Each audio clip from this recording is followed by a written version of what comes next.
Okay, so, our listeners send us on these fascinating journeys, and today's destination, it's the word conviviality. And we've got a great mix of sources to dive into, like a dictionary definition to get us started, even how it's a personality trait, a Wikipedia deep dive into the word's history, and then like a super in-depth academic article that gets into all the nuances. Yeah, it's really interesting how something that seems so simple on the surface can have all these different layers of meaning, right? Mm. Like, our mission in this deep dive is to break it all down. We're going to pull out the key insights from all of this material to give you a solid understanding of what conviviality really is, how people have thought about it over time, and why it might actually be a more important concept than we realize, for understanding how we connect, both with each other and like with the world around us. Okay, so I think a good place to start is with like the dictionary definition, right? Just to get a basic sense of what we're dealing with.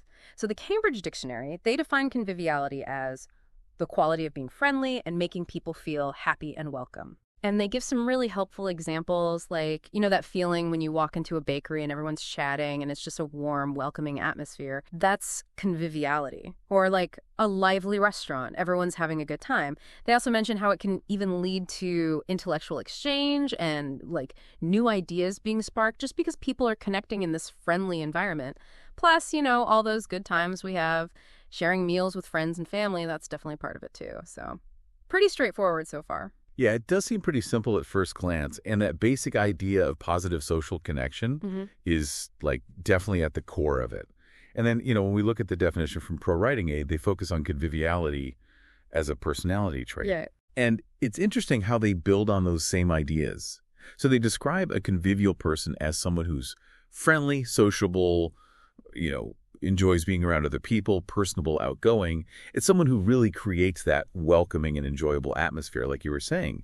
But what stands out to me is that it's not just about being passive. It's like, oh, I'm friendly. It's about actively creating that environment, making people feel comfortable, at ease. Yeah.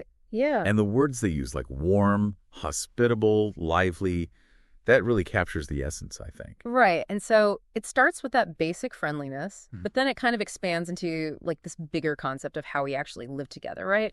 From like a simple shared meal to how different groups in society coexist. And this is where digging into the history of the word gets really interesting. So Wikipedia takes us all the way back to 19th century France. And there's this guy, Brielle Severin, who wrote Physiologie du goût, which, translates to the physiology of taste. For him, conviviality was all about gathering for a nice long meal, the kind where the conversation flows easily and you lose track of time. Food being really central to that experience, just that really positive social experience. Absolutely. And then Wikipedia brings in this Spanish connection that I think is so fascinating, is the word convivencia. Yes. And at first, it literally just meant living in the company of others. Yeah. Like very straightforward. But then in 1948, there's this scholar, Mario Castro, who used it in a really specific and important way to describe the peaceful coexistence of different religious groups in Spain. And this lasted for centuries, like between the 8th and 15th centuries. So you see how this idea of conviviality is stretching beyond just like pleasant interactions. It's about like the ability of different communities to truly live together peacefully and harmoniously. It's a much broader concept now. Yeah, that's a huge leap, right? We go from this friendly dinner party to this like historical picture of different religions living side by side. But then things get even more interesting because we get to Ivan Illich, and he writes Tools for Conviviality in 1973. And he kind of flips the script on everything, doesn't he? He does. He really shakes things up. Yeah. So Illich, he was really concerned with what he saw as like the dehumanizing effects of industrial productivity, right? Like how it was affecting people. And so for him, conviviality was all about, it was the opposite of that. It was about people being able to interact creatively, autonomously, both with each other and with their environment to like meet their own needs. His big worry was that all these industrial tools and the specialized knowledge that you need to use them, that was actually taking away people's independence. It's making them dependent on these systems, turning them into these passive consumers. Right. So for Illich, it wasn't just about being nice at the dinner table or even different groups getting along. It was about having the power and the resources and the tools to be self-sufficient and to connect with each other in a really meaningful way. And he even gives these like really stark examples, right? He talks about how things like huge open pit mines, these sprawling road networks, even, schools, which seems counterintuitive, but these are all things that require these massive centralized systems. And he contrasts that with what he sees as convivial tools, things like simple hand tools, bicycles, telephones, things that empower people to act independently. And it's interesting how this connects to E.F. Schumacher and his idea of intermediate technology, right? That focus on human scale technology. Yeah. Yeah, absolutely. It fits right in. And, it's important to remember that Illich's thinking didn't stay static. It actually evolved over time. Yeah. So later on, he shifted to focusing more on what he called the politics of conviviality. Okay. And he framed this as a struggle for the equitable distribution of, the freedom to create things of value with a real emphasis on helping those who are most disadvantaged in society.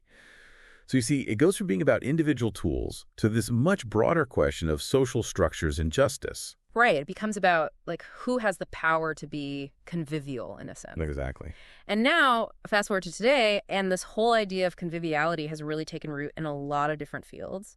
And Wikipedia talks about this convivial turn in academia. Mm-hmm. And it's really interesting how the most common understanding now is about this idea of living together with difference, especially in diverse urban settings. Researchers are studying those everyday experiences, like how people interact in those diverse spaces, their interdependence, and how communities actually manage to integrate. Yeah, and I think what's so compelling about this contemporary view is how it's moved away from these abstract ideas to these real lived experiences in diverse urban spaces.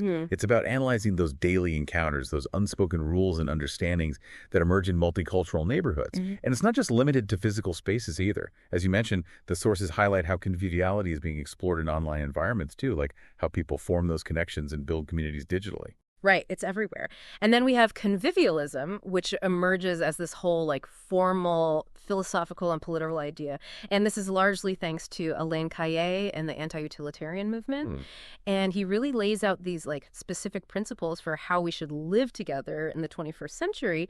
And it's interesting that he makes this clear distinction between convivialism, which is the theoretical framework, and conviviality, which is that actual lived practice, the day-to-day experience. He even co-authored something called the Second Convivialist Manifesto, which was signed by a bunch of prominent thinkers.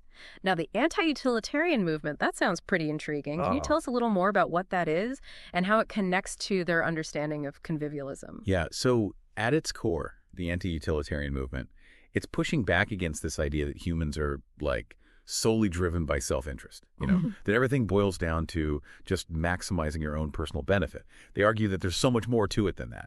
Things like gift giving, reciprocity, social bonds, those are just as, if not more, important in shaping our societies. So their view of convivialism really emphasizes the importance of these non-market forms of interaction, cooperation, generosity, those as the foundation of a good society. Yeah, that makes a lot of sense. And it really connects to the degrowth movement, which also sees conviviality as a really central principle. Absolutely. And drawing on Illich's ideas, degrowth advocates are all about what they call joyful sobriety, finding contentment and satisfaction with less and, using those convivial tools that we were talking about earlier. And they're really concerned with ensuring that technology, especially in this digital age, is used in a way that supports autonomy, well-being, and, ecological sustainability. And we actually have this concrete framework for thinking about that in Andrea Vetter's Matrix for Convivial Technology. Yeah, and it's striking how degrowth thinkers apply this idea to all these different areas of life, right? To how we design our public spaces, what kinds of goods and services we prioritize as a society, how we approach conservation efforts, even how we understand human potential itself. There's this idea from Giorgos Kallis about convivial goods, which are things that contribute to well-being without, depleting resources or harming the planet, and he even talks about this ideal of the, quote, convivial yet simple and content enlightened human. It's for them, a convivial society isn't just a nice outcome, it's a fundamental part of their vision for a more sustainable and just future. Yeah, it's not just a bonus, it's the foundation. Exactly. And this also resonates with the appropriate technology movement, which, building on Schumacher's work, champions technologies that are human-centered. They support local production and they're environmentally sound. It's about empowering communities and individuals through the tools they use. Absolutely. And then just to wrap up this really comprehensive overview from Wikipedia, they bring in Francis Nyamjo, who has this interesting concept of conviviality being tied to incompleteness. Hmm. So the idea here is that because, nothing in life is ever truly complete or self-sufficient, we're naturally driven to connect with others, Yeah. to collaborate and help each other fill those gaps. It's like our imperfections are what make us reach out and connect. And this ties into Erickson's view of convivencia, where it's this driving force for change based on the idea that we as humans are constantly evolving and like unfinished being. Right. It's almost like our vulnerabilities and our lack of self-sufficiency are what actually make us want to connect and help each other. Exactly. It moves us away from thinking of society as like a bunch of isolated individuals and towards this idea of inherent interdependence, that we need each other. Right. We're not these finished products just walking around. Right, exactly. Now, the academic article you sent, Convivialities, an Orientation, it really digs into these more complex aspects of conviviality and also some potential pitfalls of the idea. Mm-hmm. And one of their main points is that conviviality as a term, it's only really useful if we understand it in a very specific way. And they emphasize convivencia, but as this lived experience, this idea of a shared life that requires actual effort, practice, negotiation, and even those moments of friction and disagreement. Right. It's not just this picture of everyone getting along perfectly all the time. Yeah, they really challenge that simplistic notion of conviviality. They're saying, look, studying the everyday realities, the messy complexities of actually living together, that's just as important as studying things like how inequalities are perpetuated. It's about moving beyond this simple binary of harmony versus conflict, and recognizing that coexistence is often a process, right? It's navigating differences, and sometimes those differences can be really challenging to work through. Right. It's not always easy, but it's that process that's important. And then they bring in this idea from Boisvert of convivialist epistemology, which sounds really complicated, but it's basically about focusing on these mediating instrumentalities. Right. And those are the tools, the spaces, even the unspoken rules that shape how we interact. And it can be helpful to think about that in terms of vectors, friction, and flow. Yeah, I like those metaphors. It helps to make it more concrete. Right. It gives us a way to analyze those often invisible social forces that are at play. Absolutely. And they're really stressing that we need to look at the actual practices of living with diversity. Mm-hmm. So the day-to-day actions, the interactions that really make up our shared reality, rather than just thinking about conviviality as some abstract ideal, like cosmopolitanism. Right. And they highlight the importance of ethnographic work, actually going out into communities and observing how people interact, Mm-hmm. tracing the movements of people and goods, mapping those social networks, analyzing those exchanges over time. Yeah, that's where the rubber meets the road, right? Exactly. You can't just theorize about it. You have to see how it actually plays out. Right. And then the fact that these practices are so situated is also really important, right? Mm-hmm. How conviviality happens when you're standing in a bus queue is going to be completely different from how it works in a shop or a workplace. Yeah, the context matters so much. Yeah, absolutely. And they also touch on the temporal aspects of it. Mm-hmm. So, there's a difference between the kind of civil attention we might give in ongoing relationships versus the civil inattention we might show in these brief, fleeting encounters with strangers. Right. And it's fascinating how those daily routines and rhythms can actually contribute to building trust over time. Yeah, it's the more we encounter difference and navigate it in a respectful way, the more those unspoken rules of engagement emerge. Right. And then they introduce this idea of urban learning or civic pedagogies, which is how we actually learn to be convivial through our daily interactions with people who are different from us. And that happens both formally in community programs or settings and informally just through our everyday experiences. Right. And they make this really important point about how our physical surroundings can either support or hinder that. Yes. So things like transportation systems, public spaces, they can either provide those opportunities, the affordances, as they call it, for convivial interactions to take place, or they can actually create barriers. Right. It's the environment itself can be more or less conducive to conviviality. Exactly. And it's interesting how they also bring in the influence of social policies and regulations, because those can have this kind of double-edged effect, right? Sometimes they create resentment, but other times they establish those unwritten rules or protocols for how we're supposed to interact in diverse settings.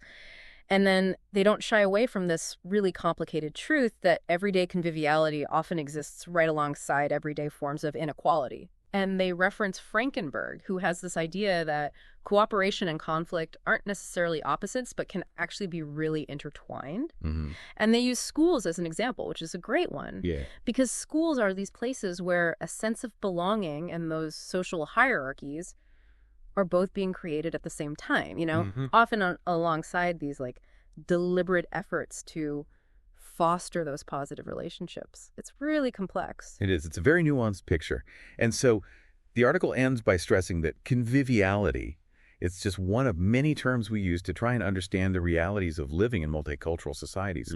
It's a tool to help us gain insight, but it shouldn't replace all these other important ways of thinking about diversity and social relations. Right. It's not the only lens, but it's a valuable one. Exactly. And it's important to remember that it's an ongoing area of study. It's something that we're still learning about and trying to understand, know? And it's definitely not as simple as this, like, feel-good notion of happy togetherness, which is sometimes how it's portrayed. Right. It's much more nuanced than that. Yeah.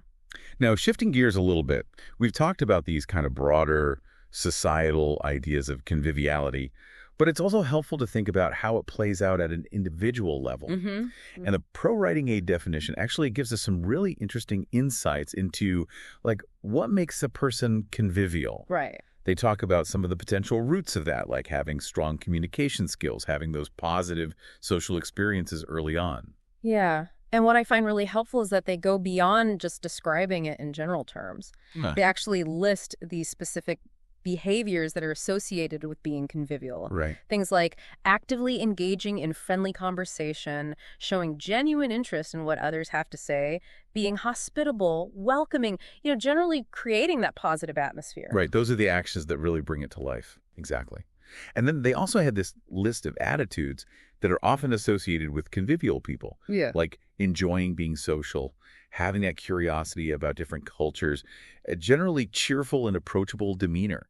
It really paints a picture of someone who, like, naturally makes people feel comfortable and drawn to them. Right. It's like they have this magnetism. Yeah.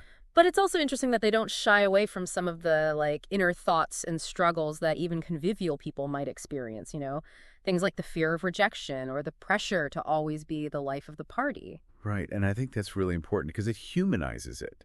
Yeah. It reminds us that even those people who seem like effortlessly convivial, they're still navigating their own internal world. It's not always easy. Yeah, it's not just this like superficial thing. And then, the lists of emotions, those are also really helpful, right? Things like happiness, warmth, humor, generosity, even specific facial expressions and body language, like a warm smile, active listening. It really helps us visualize what it means to be convivial. Yeah, you can almost see it, right? Exactly. And I thought the breakdown of the potential positives and negatives was really insightful. So on the positive side, you have things like the ability to bring people together, being seen as friendly and approachable, forming those meaningful connections. Right. But on the flip side, there's the potential for maybe neglecting other responsibilities or even coming across as insincere if that conviviality isn't genuine. It's really about balance. Yeah, like anything. It's about finding that sweet spot. And then the verbal expressions they highlight. Things like using inclusive language, giving genuine compliments, encouraging everyone to participate in a conversation. These are those practical ways that conviviality shows up in how we communicate. Right.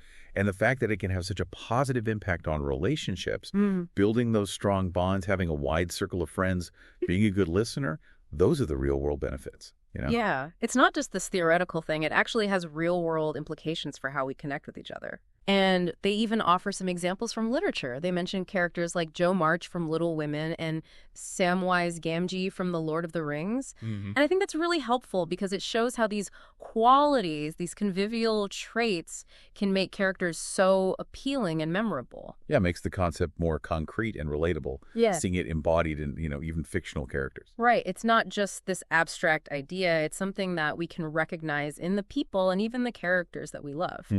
So as we wrap up this deep dive into conviviality, it's clear that it's much more than just like simple friendliness. Hmm. It's this really dynamic and evolving idea with roots in those shared meals and peaceful coexistence, and it's been reinterpreted through all these different lenses, from individual autonomy, social justice, to those really complex realities of living with difference in diverse societies. Yeah, it really is. And it touches on like our individual personalities, our daily interactions, even those larger social and political movements that are shaping our world. Right? It's personal, it's interpersonal, it's societal, it's kind of everywhere.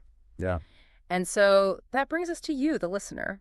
Mhm. We've explored all these different facets of conviviality today, from those everyday acts of kindness and connection to those really intricate dynamics of living with difference in those diverse communities, to even its role in these broader movements like degrowth. What aspects of this really resonate with you? What stands out? How does it connect to your own experiences and how you see the world? How might understanding this idea, this concept of conviviality, shape the way you interact with others or how you think about community? It's definitely something worth thinking about. It is. It's a rich concept with a lot to offer. So thank you for joining us on this deep dive into conviviality. We hope it's giving you some really interesting food for thought. We encourage you to sit with these ideas, Yeah. Think about how they might apply to your own life, to your understanding of the social world around us. And until next time, happy connecting. Keep exploring.